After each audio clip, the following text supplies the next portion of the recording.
It's the start of the Super Fours, and on Cricbuzz Live, as we often do, we've got the Super 2. Super 2 is not just an expression I use loosely. These two are very solid, thick friends, and yet they keep ignoring each other. We have to get to the bottom of this, guys. I feel sorry when two friends fight. I know we've put on a bit of weight, but there was no need to call us thick friends. It was very uncalled for, Manish. It's a strong friend, sir. Yeah. But what is this chronicles of ignorance between the two of you on Instagram, sir? See, there's a saying, ignorance is bliss. Ah. He ignores me and he's in bliss. That's what it is. Are you? I'm always heartbroken because he's ignoring me. But look at that smile on his face, that smirk on his face. It's the new jacket. That is the cause of the smugness and the swagger in his body language. Sir. Isn't there one actor who wore a jacket like this? In some movie? He's going to put out a picture of that actor on his Instagram. So please follow Mr. Gavaskar. But sir, your Vishesh tippani on this. On this beautiful dynamic you have with your friend, sir. See, here ignorance again.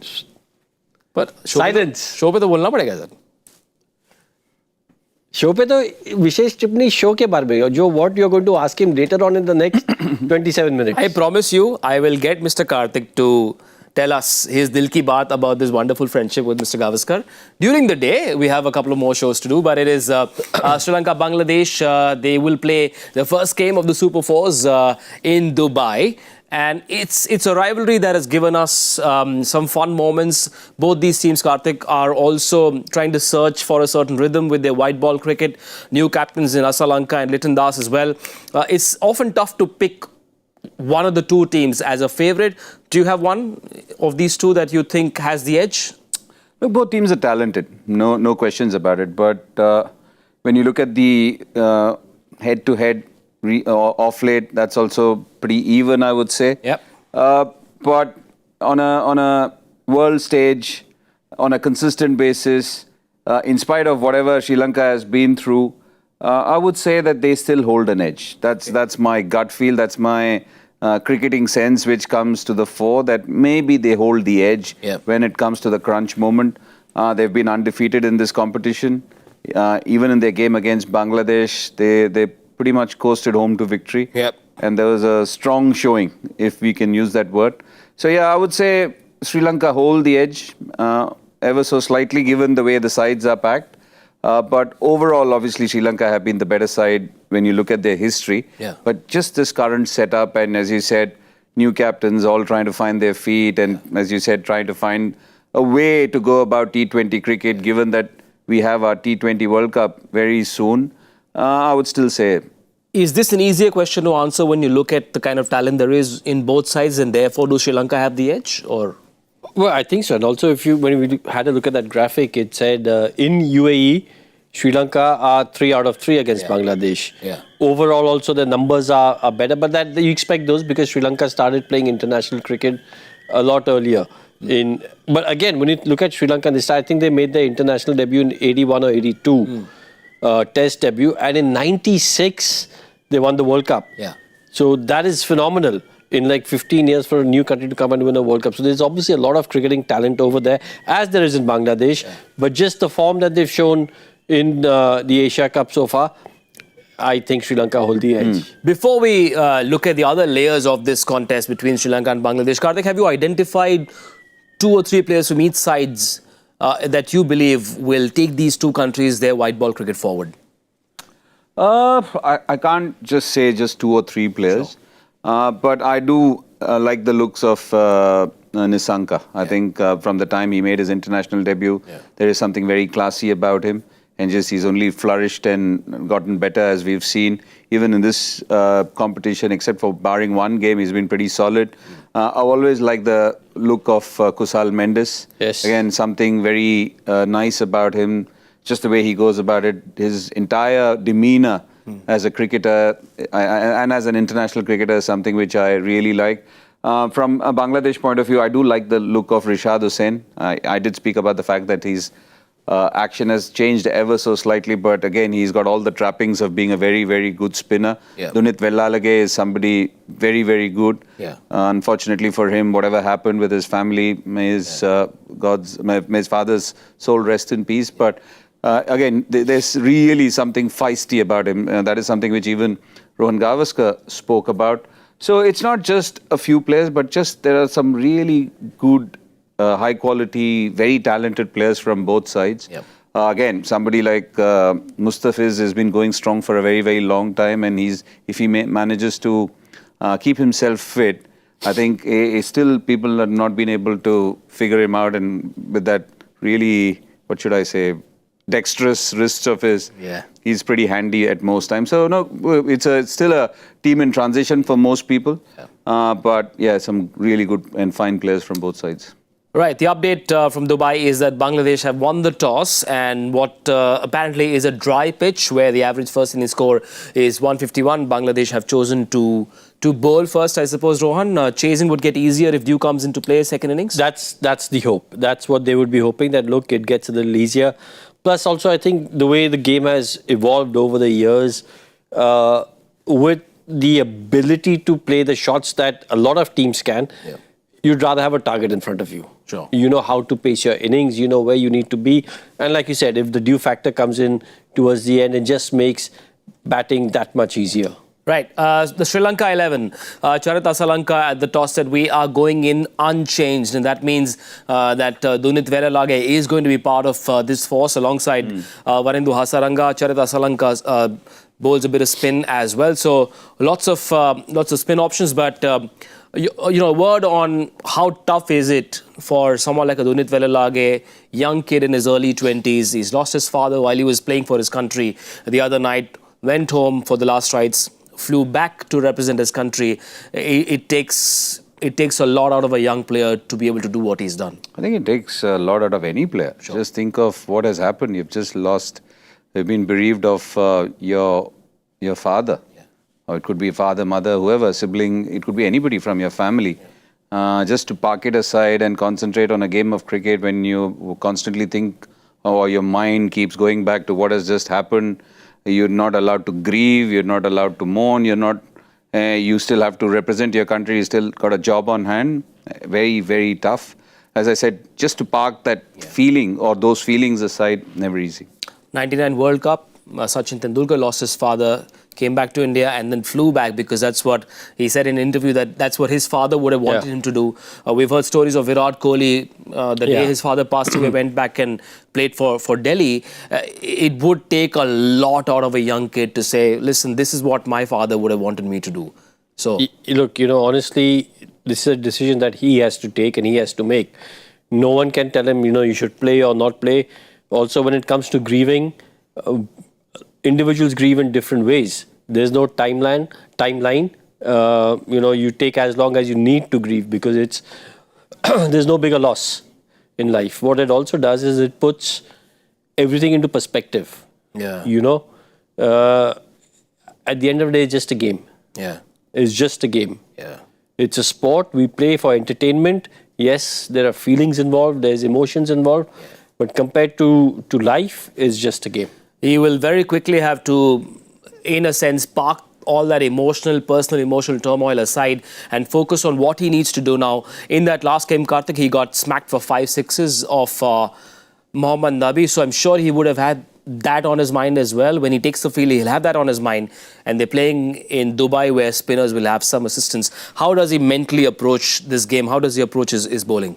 I think the most important thing to remember is that is a one-off. Sure. As a spinner, and especially in this format, I think most of these modern-day players are very good at forgetting it as a bad 1 over because he didn't do anything wrong. If he had a bad 4 overs, then it still haunts you for a long time. And also you have to remember that it was not in the middle phase. It was a tough gig. It was the last over. It could have happened to anybody. And the fact that he came back strongly after the first 3 overs tells you that he's mentally strong.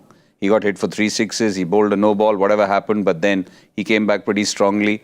So, in a way, he would be fine with it in the sense that he's got bigger things to worry about. He's still grappling with the loss of his father. Yeah. So I think that actually outweighs everything else.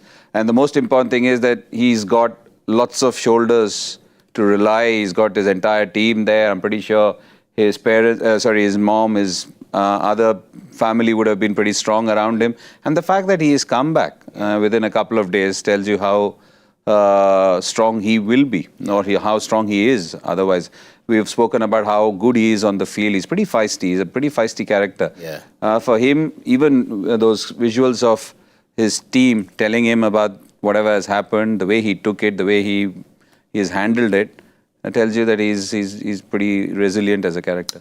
Right, the Bangladesh 11 in that last game, they made 4 changes, and I thought at one stage they seemed to be playing with only 4 frontline bowlers. They made 2 changes, and here's a look at their 11 for this first Super 4 game against Sri Lanka. In come Mahdi Hassan, the batting all-rounder, and Shoriful Islam, and out go Nurul Hassan and Rishad Hussain. Are you surprised that Rishad Hussain has been left out, guys? Very surprised. Maybe that gives us a little bit of information about the pitch. I don't know, but very surprising because, we've all thought that Rishad Hussain has been, a bright spark in that Bangladesh 11 and one who, and Kartik will tell you better because, Kartik's the premier spinner and you've been very impressed by him. So it's very surprising that he's not playing. Look, I'm surprised. I don't know what the conditions are or what the feeling is within the team. They've gone for Shoriful. It's been interesting. After the first game, they picked Shoriful. They dropped Tuskin. Yeah. Can we have a look at that team again? Because I think Shoriful is back. Tuskin is still there. Mustafizur is there. So Nasum is the premier spinner. He bowled brilliantly. Yep. And Tanzim Hassan Saqib is out. No, he didn't play the last game. He anyways didn't play the last game. Yeah. So it's interesting. They've gone for Mehdi Hassan. But Nasum is the only out-and-out spinner then. Yeah, Mehdi Hassan holds a bit of with Mehdi Hassan, yeah. But I'm saying that there were 2 premier spinners or 2 frontline spinners. Could they be short on an extra bowling option? On this 11, it seems like they only have 5. Is that a path slightly risky, fraught with danger? Because, they didn't bat well against Sri Lanka. True. I think that's, if you've got 5 frontline bowlers, yes, could be a little bit of risk, but you've got to hope that your bowlers do the job. Yep. And then, as Kartik said, the batters didn't bat well, so you've given yourself a little bit of extra sort of security with the batting. Yeah. And they're saying, okay, listen, whatever happens, we're chasing, so we'd rather have that extra batsman in the chase than the extra bowler while setting a bowling first. The one area that worked for them after making those 4 changes in that last game was the opening pair of Saif and Tanzid, 60+ odd run partnership. So in a sense, glad that they have not fiddled with that. They've sort of backed a player that did well in that last game. Yeah, absolutely, because they gave Parvez Zimon a couple of chances and then they changed the opening slot. And that worked fine. And that is what you're trying to figure out, aren't you? You've given a couple of chances, especially in a tournament like this where your chances in the tournament depend on your performance on that given day. You don't have an elongated period of time to fiddle around and figure what it is. So that way it's fine, but they've constantly been tinkering with their bowling. That's what's been pretty interesting. Shoriful one game, Shoriful out the next game. I'm actually surprised why they got rid of Rishad Hussain. Yeah. I know Nasum bowled absolutely magically, brilliantly in the power play. I think he was player of the match, if I'm not mistaken, just the way he bowled in that win. But to get rid of Rishad Hussain, a bit surprising, but maybe they see something which we don't know. Especially on a pitch that offers assistance to spin. In the 5 matches that have been played in Dubai so far, 36 wickets have been taken. It's not an injury, right? Not that we know. No news yet, no official words. So, I mean, if it's not an injury, because sometimes, you have a slight niggle, you don't play, you've got to make a forced change. If that's the case, then, it is what it is. But if it's not, then you're right. It's extremely surprising. Yeah, and I think that is why sometimes I'm a big fan of the captains letting you know why the changes have been made. Because it stops us from speculating. We don't know what the internal news is. So, it just gives you a clear picture. Just say that, oh, okay, this person, we feel this is the best person for today's game. And this person is injured, this person is rested, dropped, whatever. It's better off coming from them rather than us sitting and figuring out why did this happen. Right, now let's talk about the Mendis menace for Bangladesh. He loves playing against Bangladesh in this format, has an average of 40 and a strike rate of 157. Take a look at that, Rohan. Staggering numbers. He loves Bangladesh, and clearly the big threat against this Bangladesh bowling lineup that's seen a lot of chopping and changing clearly has the upper hand against this Bangladesh bowling lineup. Yeah, clearly. I mean, when you have a look at those numbers that tell you a story, it's look at that strike rate, 150, nearly 158. And then 13 innings, he's got 750s, which tell you that nearly every other inning, it's a 50-plus score, which is unbelievable. Which is honestly unbelievable. So every other inning, you're getting a 50-plus score against a particular team. That means you've taken a liking to it. See, a lot of batters have grounds which they love playing on. They also have opposition that they love playing on against. So this is clearly an opposition that he fancies a lot. Nasum Mendis, deadly duo. Now, I was just looking up his power play strike rate. It's about 127. Is that an acceptable number, or do you think there is scope to sort of up it, because they will have tougher games up ahead in the next 4 or 5 days? Look, in this competition, it's not been very easy. We've not had too many high strike rates on a consistent basis. Yes, we've had some freakish shows. We saw Nabi the other day suddenly literally explode. But by and large, it's been around 127, 130, 135 maximum. We had the odd day when somebody had 150. I would take 130 in conditions like these. And the most important thing is, do you get your team off to a good start? Are you there when it matters? And also, every time a new batter has come in, it's taken him a while to get going. So I think from those sort of perspectives, I think it's better that somebody is actually there. He actually batted really nicely in the last game. He put away all the bad balls, did Kusal Mendis. And in a game where it could have gone either way, we all felt that it was Afghanistan who held the advantage, but actually Kusal Mendis batted beautifully. So actually, I don't mind. If it was a flat deck, and obviously Rohan always believes that 2025, 2024, you can't be going at 127, but sometimes conditions also decide how you play. Kamil Mishara has shown some spark. Litton Das clearly is their main man.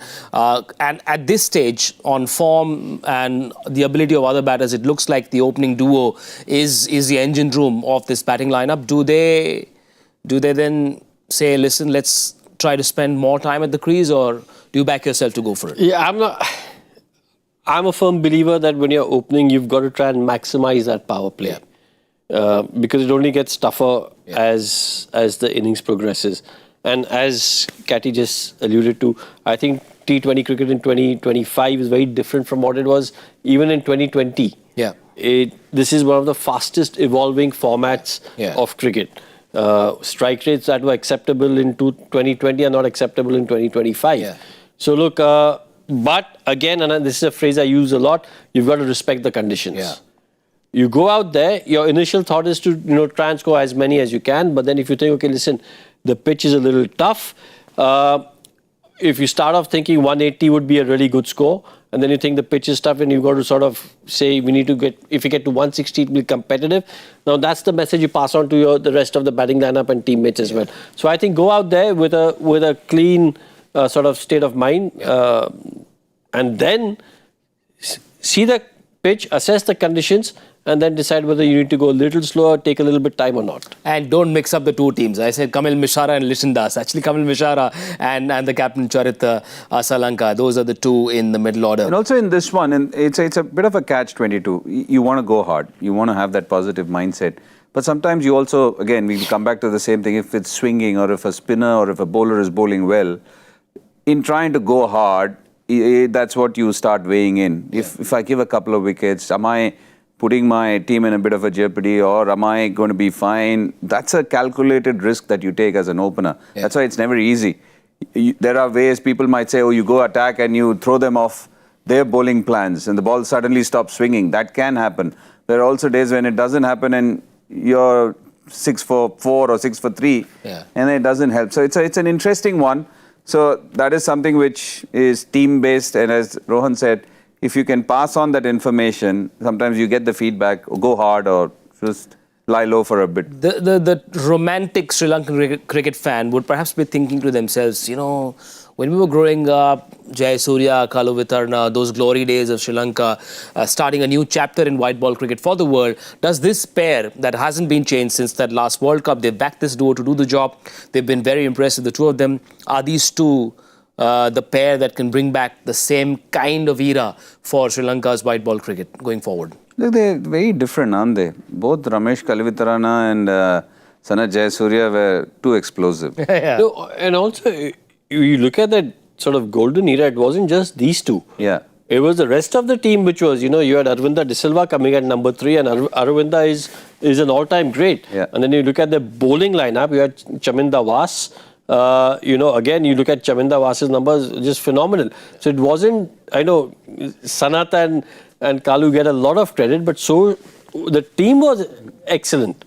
Arjuna Ranatunga coming in and steadying the ship at number 4, number 5. And his captaincy. It was Murali, part of the team. It was an excellent, excellent team. Yeah. So it's to whether it'll bring back the days of winning World Cups. It's a talented team, but at the moment, when you look at world cricket, you look at the big 3 and maybe New Zealand. You think generally these 4 are the. When you at the start of an ICC tournament, these 4 start as overwhelming favourites. Sure. Now, have to talk about, you have to get a smile on your face, and for that I shall bring in... I'm smiling always. Nasum Ahmed. If you ask me a serious question, then I'm serious. I'll ask you about a left-arm spinner. That gets you smiling. Nasum Ahmed, how impressed were you? And he's also put a very potent weapon in the power play. He's got good numbers across the power play, middle overs as well as the death overs as well. Take a look at that economy. Is he the kind of bowler that can perhaps not needle but ask tough questions of the 2 Sri Lankan openers? And would you use him in the power play? If yes, how? 300% I would, because of the fact that look at his numbers just in general and just the way he bowls. Yes, even in the game where he was player of the match, the questions he asked were of length and consistently asking them, if I've set these plans, what can you do to me? Yeah. He was always ahead of the batter in the power play. I think 2 for 11 or something like that. It's just unbelievable numbers. And just 16 to 22, it's under 8 for a spinner. I think that just tells you how good he is. What impresses me most about him is, again, the simple philosophy which I have. What ball to bowl to what batter at what time in T20 cricket. I think if you can be ahead of the curve, you can be ahead of the batter, you're always going to have numbers like that, because at the end of the day, it's about minimizing damage and creating pressure. Whether you get a wicket or someone else gets the wicket, the team is what that benefits. So he is somebody who thinks like that. He's not a big spinner of the ball. He's not thinking classical, I'm going to do this, do that.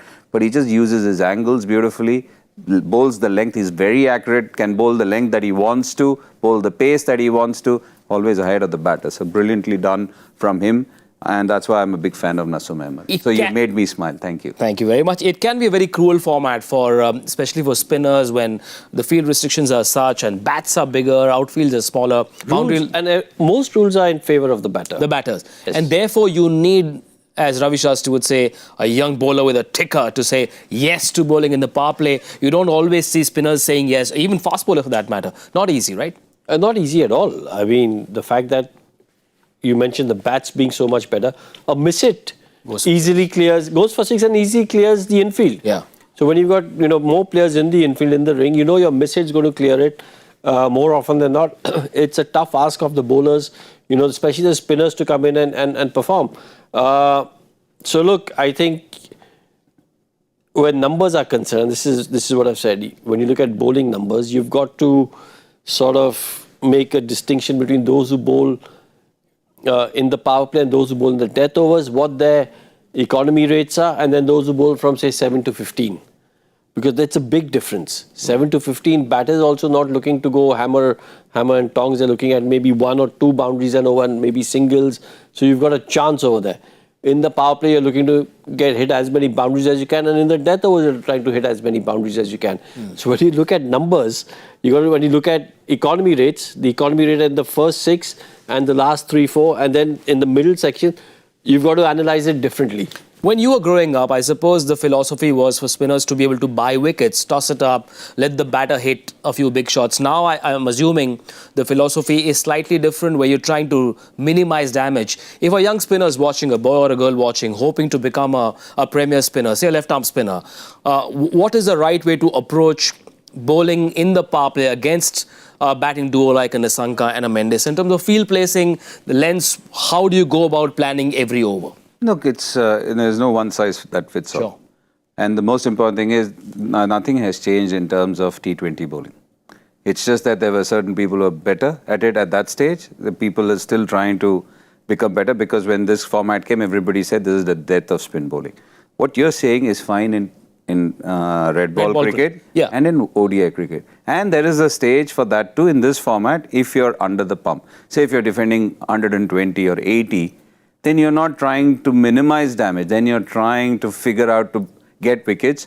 And more importantly, because you don't bowl many overs. You bowl 4 overs and that too in a very staggered fashion. You don't have a rhythm to your bowling. You're not bowling first over, third over, fifth over, seventh over. You might bowl first over, then suddenly the 9th over you could be called upon, and then suddenly back to back in the end. So there is no one size that fits all. Yeah. And also when it comes to stringing together or packaging an over, the first over could be very different to the 4th over that you bowl. It is again dependent on what your partner has done or what you have yourself done.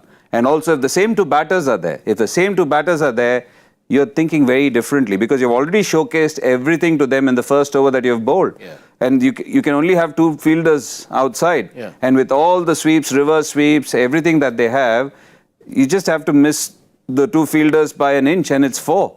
So lots of things at play. You're constantly. That's why I like Nasum Ahmed because he's able to control the length that he wants to. He's able to make the batter hit where he wants to, and that is what makes him really, really special. So the old days of there is still a place for it. You can do that, but when is the question? When can you do it? Do you have the skill? Can you back yourself up with the field?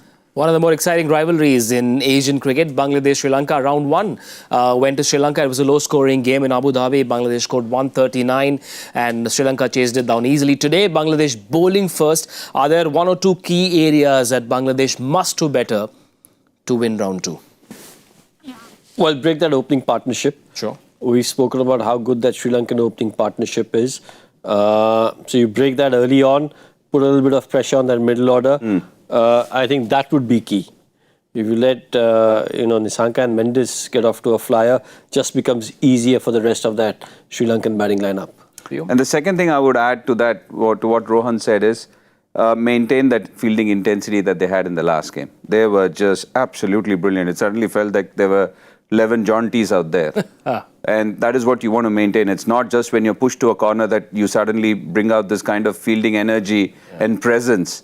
I think that is something which you need to maintain, and if they can do that, then they'll really make things difficult because they've got a good bowling lineup. And on a sticky surface, if your fielders are up there, squeezing the opposition, not giving them the singles and stopping things which normally don't get stopped, puts a lot of pressure on the batters. As I said earlier, average first inning score at this venue is about 150, 151. Is there a number in mind that you reckon the batting team, more the merrier? I'm not coming to your predictions. No. Don't even ask me. I've been so woeful. No, it's not. It's not a prediction. I know. I've been so woeful. There's no prediction from me. So what is the question? Is there a safer number that the batting team 442. That's not a bad number at all. Absolutely. If you get 442, I know you're going to win. See, I learned so much on this show. Let's take a quick look at the 11s. Sri Lanka have gotten unchanged. Good to see that Dunith Wellalage is still a part of this lineup. He will be bowling alongside Asalanka. Charita Asalanka can bowl a bit of spin as well. Then there is Shanaka, and so lots of spin, lots of bowling options for Sri Lanka there. Bangladesh have made 2 changes to their lineup from their last game. Mehdi Hassan Miraz, who bowls a bit of off-spin as well. All-rounder comes in, and so does Shoriful Islam. And what's noticeable is the absence of leg spinner Rashad Hussain. So there you are then. Bangladesh have won the toss and they've chosen to bowl first. Very quickly, gentlemen, before I come to the predictions, let's give you what today's Joy Factor question is. What has Mr. Bhattacharya sent us? Here it is. If it's Virat Kohli, Virender Sehwag and Virat Kohli again at number 2, 3 and 4 for India in ODIs, followed by Azhar and KL Rahul, joint 5th. Who is at number 1? Joy. Good. Joy is at number 1. Yeah, so it's basically, again, like the other day's question. Viru and Virat are, I think, second and Virat, third. Viru, Virat.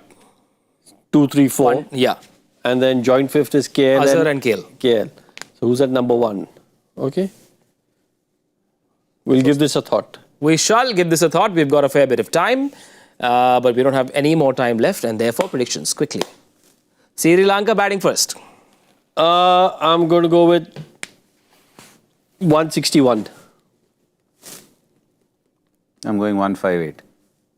171. Lock it. Leave your predictions in the comment section as well. And Can I change it? please do, sir. 163. Okay, noted. Change accepted. Approved by the commissioner. You're the commissioner. No, sir. The ones who are pulling the strings are. Should be a good contest. It is Bangladesh Sri Lanka. The first game of the Super Fours. We'll see you at the 10 over mark on Cricbuzz Combox. Bye bye.